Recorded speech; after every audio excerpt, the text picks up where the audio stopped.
Nahulog sa creek sa bahagi ng Araneta Avenue, Quezon City ang trailer kagabi. Dalawa naman ang sugatan matapos tumalon sa creek para hindi mahagip. May live report si Jay Sabale. Jay.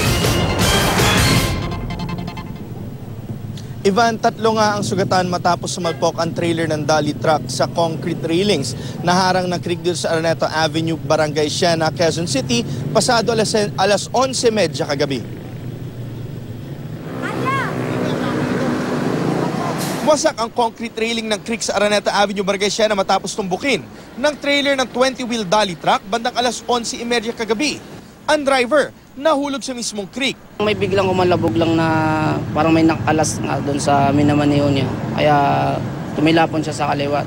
Nang sandaling iyon, naglalabas sa tabi ng creek ang isang Rina Olarte at kinakasama niyang si Rocky. Sugatan ng dalawa. Sabi ko sa kanya, pumunta ka na sa orthopedic magpadala ka kasi yung damage mo.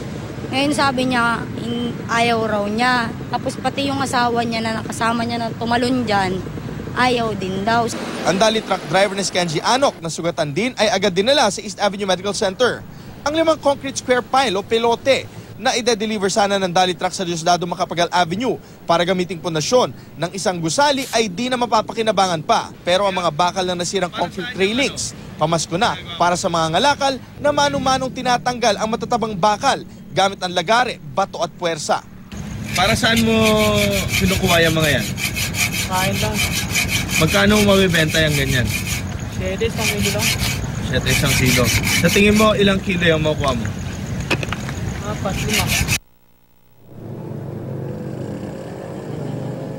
Sa ngayon, hindi pa rin tuluyang natatanggal itong obstruction nga sa daloy ng trapiko na mga pilote maging yung truck na naaksidente rito. No?